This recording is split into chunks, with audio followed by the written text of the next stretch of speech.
So I thank you for your time. Now, I'm going to start my presentation with the question, due to the hormonal fluctuations throughout the menstrual cycle, can we design a nutrition program in adherence with these changes to more effectively increase fat loss results in women? Now, this is known as the menstrualing diet. And in one study looking at this, they had 31 women who completed the entire 24-week trial. And those who diet and exercised in sync with their menstrual cycle ended up losing nearly 9.5 pounds more than the women who did not. So the simple story behind this, if you're going to blog and search about how we can set ourselves up with this, the upside, you'll find one of these blogs listed. I think this was nice to add just because it's fun to read. So the upside, it decreases body fat percentage, it decreases breakouts, it decreases PMS symptoms and all these other period-related problems. But the downside of this cycle syncing with the menstrualing diet is that you'll realize how much time you've lost feeling bloated, fat, fatigued, moody, and crampy when you weren't cycle syncing. So the simple cycle-related tweaks that we can make so we can drop these unwanted pounds from day 6 to 15, this is going to be the days right after we finish bleeding into the onset of ovulation. We're going to eat more protein and we can load up on carbs because we're going to be higher in estrogen. And then from day 16 to 28, after ovulation, we can continue the higher amounts of protein, but we're also going to be more insulin resistant because of the higher progesterone. So we can have higher fatty foods, or we can have more fatty foods just to help fulfill cravings and rein in our appetite that is going to be a little bit more intensified due to the higher progesterone. Now, from day 24 to 28, the best days, I almost missed it, we get chocolate. That way we can help, those PMS cravings. Real quick to just talk about the normal menstrual cycle. The normal length of a menstrual cycle is the number of days between the first day of menstruation from one cycle onto the onset of menses in the next cycle. Now, we have the median duration of a menstrual cycle lasting about 28 days, but we have some women that could go from 25 to 30 days. The menstrual cycle can be divided into two phases with ovulation separating these two phases. We have the follicular phase and then we have the luteal phase. So that first half of the menstrual cycle is called the follicular phase and then the second half will be called the luteal phase. The follicular phase begins with the onset of menses and then it ends with ovulation. Luteal will begin ovulation and then go through the onset of the next menstrual cycle, right, with the beginning of menses. The average duration of menstrual flow is between 4 to 6 days, but some women could go from either 2 to 8 days. So there's a lot of variation here already. So the follicular phase, we have some stuff going on in regards with hormones. Now with our hormones, over here, we experience a big drop-off in estrogen and progesterone, and that's what's going to start our menstrual cycle. So that's what's going to start our bleeding. Now, during bleeding, our brain gets notified when we finish, and at the last day, we get notice from the hypothalamus, so we can produce the FSH from the ovaries. Follicle-stimulating hormone is going to start maturing the follicle. The follicle will later be used as the egg in ovulation. Now, as the FSH and after the FSH has stimulated the growth in the follicle, we now are going to be experiencing a rise in estrogen because this follicle is going to be starting to produce this. Right before we ovulate, we get a decrease in estrogen, and that decrease in estrogen that rise in estrogen is going to stimulate the LH hormone, luteinizing hormone, which is going to stimulate the ovulation. After ovulation, the follicle then becomes the corpus luteum, and that corpus luteum starts maturing our progesterone and estrogen levels again. So these things are rising. So now I've kind of given you a little, very, very little short story In that first follicular phase, we are going to be menstruating. Second half of the follicular phase, we get a rise in estrogen, followed by a drop off in estrogen, and then a gradual rise in both estrogen and progesterone throughout the luteal phase. Now, we went through all these slides. Let's next all of these things. Estrogen. So, some things to think about when we think about estrogen. It's a globally fat-burning hormone. It has insulin-sensitizing effects. It speeds up metabolic processes. It's a cortisol antagonist, so it's going to help lower stress. When estrogen is high, but not unopposed to progesterone, this is the time women can tolerate more food. Then, when we go on into progesterone, the agonist to estrogen, it's insulin resistant, so we tolerate less carbs during this time. The metabolism is not as ramped up as before, so we may have more stress than usual. And now this continual rise and fall of estrogen and progesterone has an effect on fat storage and the fat burning in the body. These two influence primarily fat-regulating hormones, so insulin and cortisol. In estrogen, the decrease in insulin's capacity to store fat, making the body more sensitive to insulin. Both estrogen and progesterone buffer the negative effects of cortisol, the stress hormone that promotes fat storage. Now, looking into some of these studies, it shows that in a weight loss program adapted to the menstrual cycle, increases weight loss in healthy overweight premenopausal women. It was a 6-month randomized trial, and it states that the differentiated diet and exercise program that is tailored to counteract food cravings and metabolic changes throughout the menstrual cycle may increase weight loss above all that achieved in traditional diet and exercise program in women who can comply with the program. This is from that same study. So we had subjects randomly assigned to the menstruating diet, or they were just going through simple energy restrictions. What they did during the menstruating diet, so we have this idea of what's going on here and what these hormones are doing for us. So they added more carbs during the follicular phase and then reduced fats, and then added more calories from fats and avocado while reducing carbs during the luteal phase, and then added foods to help reduce cravings such as the dark chocolate towards those PMS symptoms closer to the day 28. Now when we look at the figure up here, the first one is just going to be all of the women who were starting the study. The second one is going to be the women who actually finished the study.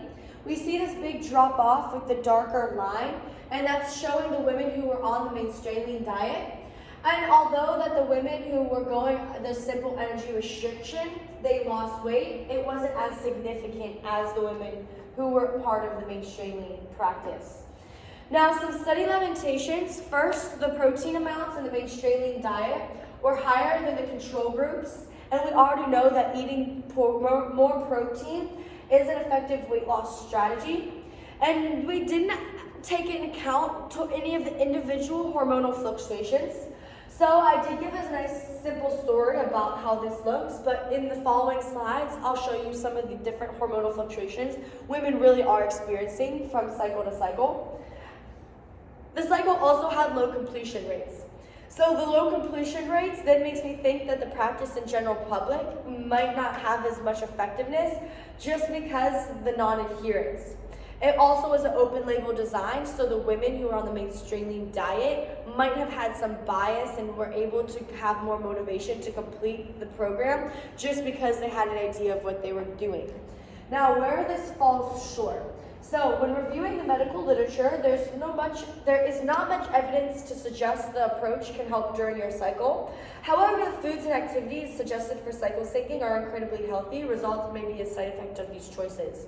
So to pause real quick right here, and on my next slide, this is going to be a screenshot from one of the websites that we're talking about how we can go and start cycle syncing and how we can set up the menstruating diet in our own lives. They first start off by telling us that we should go and avoid these foods during our cycle to help this. Some of those foods include the processed snacks, TV dinners, fake sugars, sodas, salad dressing with hydrogenated oils, high fructose corn syrup, white sugar, white flour. So all these things that we already know are bad for us, and when we take out, we're going to be seeing a good increase in overall well-being, right? So onward,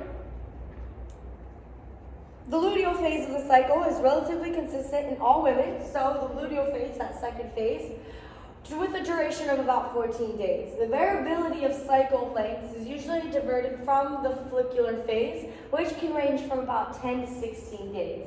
This is from a study done about the variability of the LH surges. So remember, we talked about the LH surge that's going to happen to help go and rupture the follicle to then cause ovulation. And in this study, it confirmed that the diversity of LH cycles in normal fertile women in terms of configuration, amplitude, and duration. You can see that all of these different cycles look different. We have multiple peaks of the LH in some of them.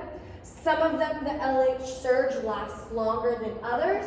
And then some of them, like look, this girl has 3 surges. So now we're going to be having this surge in LH hormone, and that's going to go and affect the different things that are happening with the progesterone and estrogen. We have the multiple peaks that were associated with pre-voluntary follicles and prolonged LH surges for under 3 days after ovulation were associated with delayed luteinization. Multiple peaks might be a symptom of follicular insufficiency, and a prolonged LH surge might be a sign of luteal insufficiency. So using the mean hormonal profiles as criteria for normality, because the hormonal profiles that differ from the classic mean curves are frequently found in healthy fertile women. This was confirmed by a present study where 52% of the individual curves differated in shape from the typical curve. So thank you, Ben, for these. This was something from a textbook. It's hormones from women with normal cycles. And pink and estrogen, when I talked about estrogen, I showed you 2 different surges. One in the follicular and then one in the later luteal. Where you look here, we have multiple estrogen surges. This one in the bottom right has no real high estrogen peak in that follicular phase. This one over here that has like 3 surges of estrogen during the luteal phase. Some of the estrogen is never going to be lower than the progesterone, where some of them have a higher, very significant progesterone level than the others. So looking, if we go and what we have already talked about, the idea that because we're going to be more estrogen dominant in the follicular phase, giving us more insulin sensitivity, well, that time where we can eat more carbs, well, for this girl over here, sorry, but your insulin sensitivity is never really going to be that great because your hormones are really never going to be that different. So going into things like that, the metabolic changes during the menstrual cycle as well. So the changes in substrate utilization in menstrual cycles have not been documented. Oh, don't have to say that. So it's recognized that metabolic response to insulin may be modified by estrogen and progesterone, okay? And is consistent with greater insulin responsiveness to food at the time of menstruation. It would perhaps accord with the tendency to utilize less and store more carbohydrates during the feeding in the early follicular phase. So again, in this study, it's showing that we are having different metabolic effects with the utilization of insulin because of the estrogen and progesterone. And it's saying that we're going to be utilizing less and storing more carbohydrates. Use less. Store more, which I'm not going to write that during the early follicular phase, okay? So on this time when we're bleeding, we're going to be using less and store more. And then if you go and remember all the way back here on this slide, when it's talking about when you're going to start this whole idea of cycle syncing, you're going to start it on day 6. So you're not going to really go and start increasing your carb load until you finish bleeding. And it's for this reason right here, and because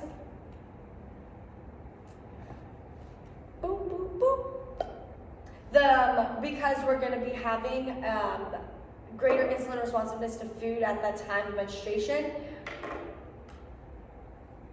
Now, next slide. This is a slide. We have different carbs and fat utilization throughout the menstrual cycle. Top one is going to be the carbs, bottom one is going to be fat. You can see that it's going to be lower in that carbohydrate, the early follicular phase, and then it increases and kind of stays the same throughout the rest of the cycles. Now we can see here it says that it shows that the differences between phases were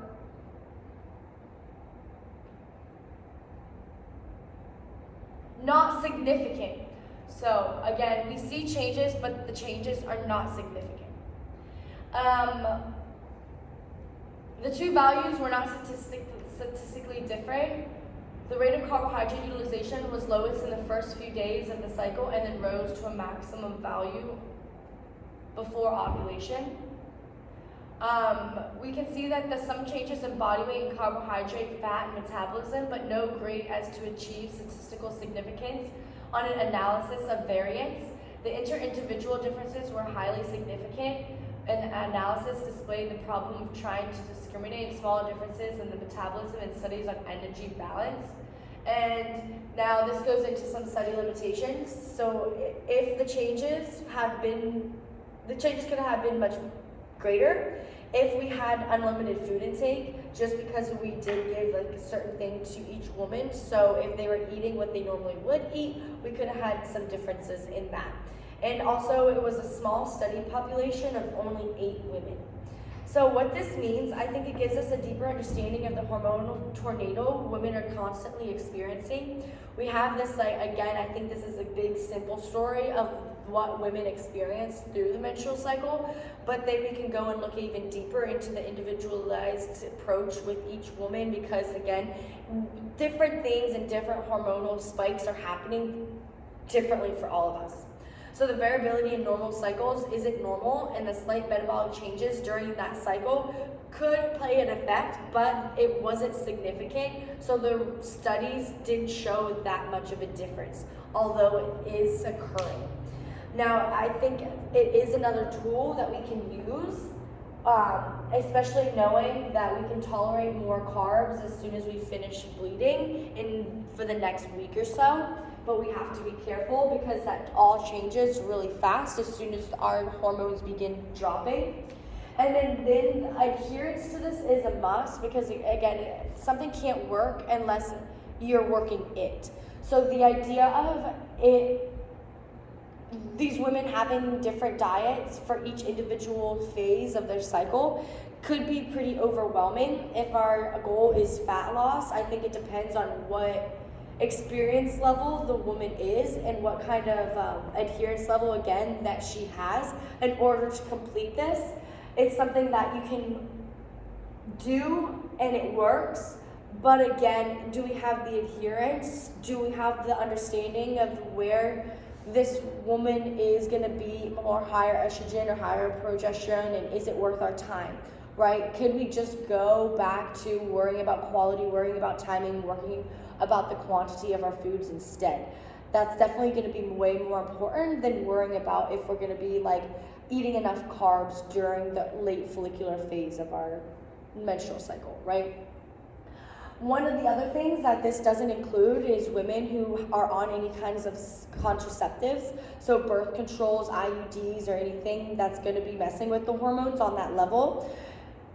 Completely removes them from this. This is completely different for them. We already saw a lot of variance in the normal periods from women with normal cycles, but then again, with them having different things that's going to be influencing their hormones, that's just like a whole nother pile that we aren't going to be digging into